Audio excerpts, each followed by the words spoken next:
Bonjour, good morning. It is Monday the 28th of September. It has gone naught to autumn at 100 miles an hour. Just the other week when I was working for my client Mark, I was saying it's too fucking hot.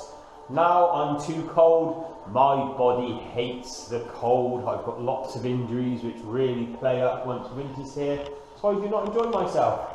Right, I'm in the master bedroom. I've taken a little bit of time to get a load of scaffold in here because it's a slightly bigger room, and dragging the scaffold constantly from side to side is annoying. So if I have it set like this, hopefully I only have to do it a couple of times. Basically, because we filmed everything in the other rooms, it's just going to be a repeat of that. I'm going to be doing a drop ceiling shelf the whole way round, and as I did say in the earlier video clips, it will be 50mm deep, hopefully, unless I get my calculations wrong, which is impossible because the track is 50mm deep, so there won't be no issue.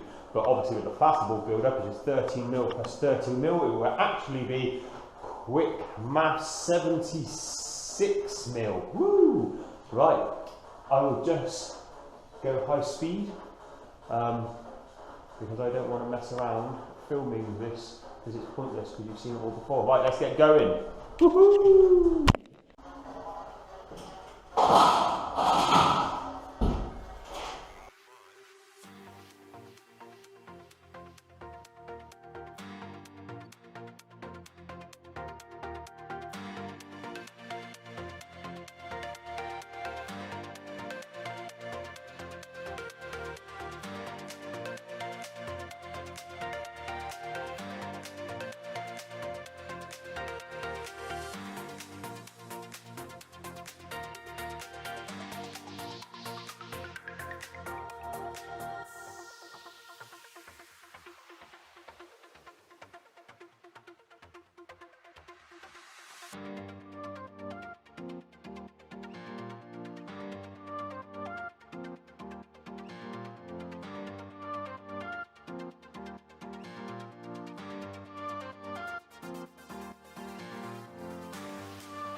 Okay, that's that ceiling all done. That literally took me all day. What a joke. I'm useless. Or is it just because it's at height and it takes bloody ages? Who knows? Right, let's get this place cleaned up because it is a mess. It's the next day. I had a good clean up and the ceiling is done. That is going to look lovely when it's all finished. I'm quite pleased with that. So all nice and clean. Right, this shutter issue. I had a bad day yesterday. I was in a very bad mood. This was really annoying to do this ceiling. A combination of the height and just getting really frustrated with being on my own. Because sometimes you just need someone there to hold the tape, move some stuff for you, because the moment you've got an issue, it's up to you to resolve it every time. And I just kept on just having a nightmare trying to hook anything up, connect anything. So I was not best pleased. So this morning I've come in with a much better attitude. So yeah, I've come in with a much better attitude.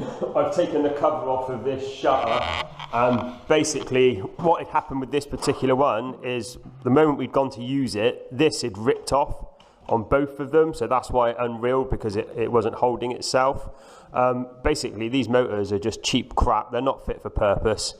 We think there might be a slight software issue with the switches. Roy has had a look and there's two operating systems for it, so we might have to switch it to the other one, which just when you use the button it works, when you let go of the button it doesn't work, whereas at the moment we've got it just set so you press it once, it does its full open or shut, and then it auto cuts off. So we think because they're just cheap, nasty, shitty shutters, it's not working that great. I've just set up the fobs on the other ones, and you know, some of them are working perfectly fine, but yeah, one's just clicking away and not working properly. The other one jams a little bit, so really disappointed.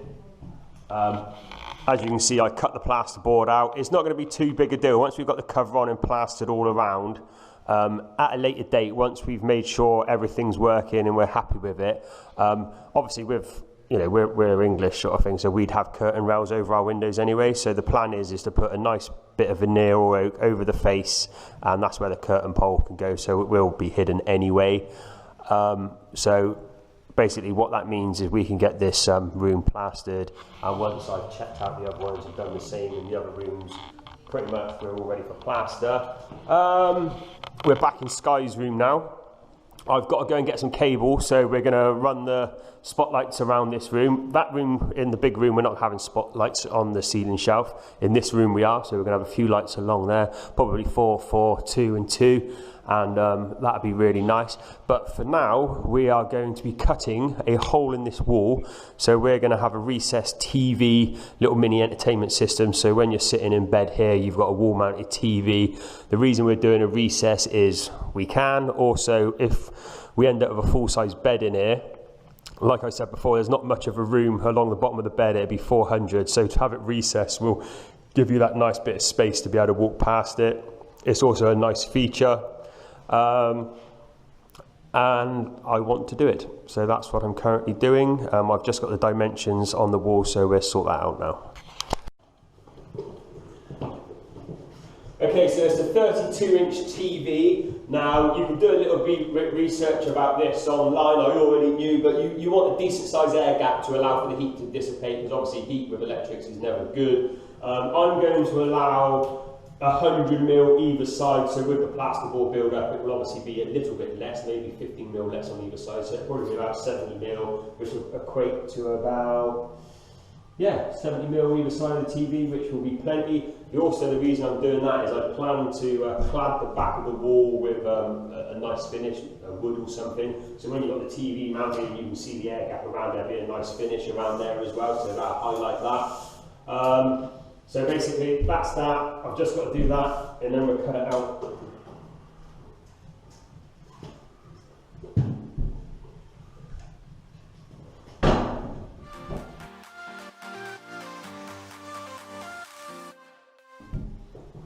Right, that's that marked out. Now, if you remember, we've actually OSB'd this, so to cut it out, it's not going to be a case of getting my plasterboard saw, which is actually not there, and cutting it. I'm going to have to get my multi-tool and cut it. Also, we've got to contend with a stud here, so we'll get that cut out with my reciprocating saw. So, yeah, let's come and watch the magic as always.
Ta-ta! Right, that's that done. I've also fitted the electrical socket in the corner, which will power the TV, and obviously there'll be a coaxial for the aerial as well.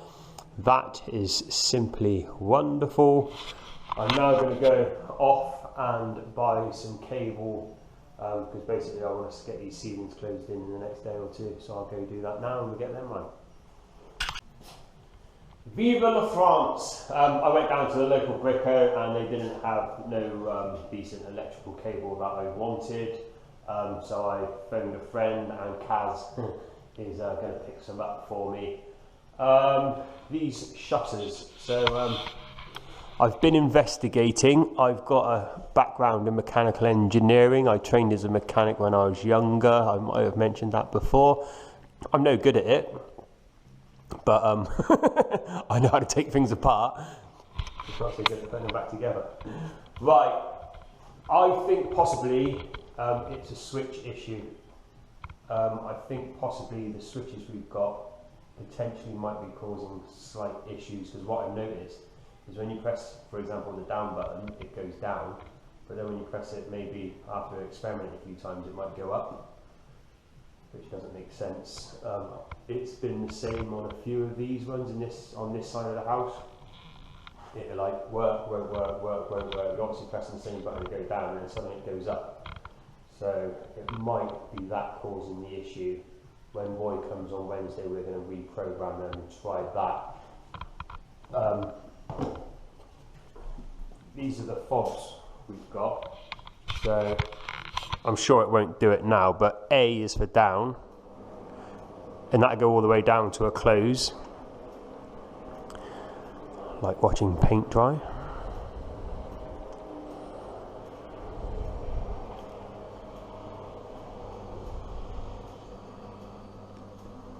So as you can see, that works absolutely perfect. And then we press B for up,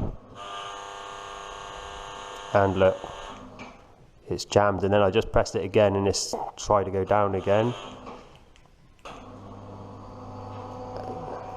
There you go, that was a good demonstration of the issues we were having. So I've pressed it, down a couple of times, and then it's suddenly started to work. So I personally think it's just cheap shit motors. That's what part of me thinks. Part of me thinks it might be the switch as well. But there you go. See, I just pressed B then and it started going down. See, they're not working properly. I never normally actually want to show someone when something's not working properly. It never normally works, does it? But yeah, so that's what we're facing. We can plaster around this now. I'm not too worried about it, so we'll leave that. I've had a big sort out, so I've been in here, I've moved all materials out of the way, chucked away all the rubbish. Basically, I've got this wall clear now. This is where there's going to be a feature wall, so effectively there's going to be a big floating wall with LED light around it, and then we'll have an entertainment system, so we'll have a big TV on the wall, sound bar and stuff like that. It'll be very nice. There'll be a few little niches to put a few bits and pieces. It will be quite big. Pretty much where you can see there's electrical sockets, it'll come, nearly over to there. I'm probably going to experiment, but I think I'll probably end up doing it 600, 600, 600 to 800 off of the sides, depending on how it looks, because then you've got continuity with the ceilings that I've done, and I'm quite a big fan of that sort of thing. I've had a bit of a sort out in here as well, just to clear all the materials and get it all nice and clean. I'll say it 1,000 times, I like a tidy site. It really makes life better. So I'm now just going to mess around like I did with the roof. You won't see it. I'm just going to chuck some measurements around, see what I like the look of. Obviously this has got to bear a little bit more weight, and obviously the weight is up against the wall and it's going to be floating. So I've decided, rather than metal, I'm going to build this out of wood, so it's just a lot stronger structurally. Doing those ceilings in metal was alright. I would have preferred to be doing it with wood, but you can't really get decent wood over it. So just struggling with some wood on one feature will be enough, I think. So yeah, we'll come back. I'm going to shut up waffling. Okie dokie. I don't know how well you can see it. Probably pretty well. But basically, we've got the internal square, which is the TV with 100mm air gap around it to dissipate the heat build-up. Then the next one out is where I'll be fixing my woodwork. and then we've got the 200mm overhang, so the finished wall will be the outer line and the inner one will be where it recesses into, same as the ceiling. Underneath there, the smaller, longer rectangle, that will be for a sound bar, so we've got some nice sound coming off of the TV.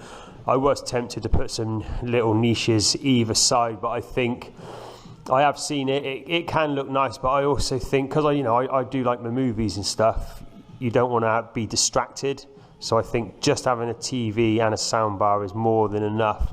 What I plan to do is underneath the sound bar, when I do the framing, this is going to come off about 300mm, so it'll be off the wall a fair distance. The plan is underneath here, you won't be able to see it because obviously you've got the recessed shelf, but there'll be a hidden shelf underneath here with HDMI cable running down, and the plan is you should be able to put a console either side. So I'm not a massive gamer, but I do like to play a game every now and then. I'm old school, I like the Mega Drive and things like that and stuff, so just to have it as a feature, I think it'd be nice, but also it'd be hidden, so it'd be out of the way. So yeah, that's the plan. So the next thing to do is go get some wood, and then I will carefully start framing it out and building it all.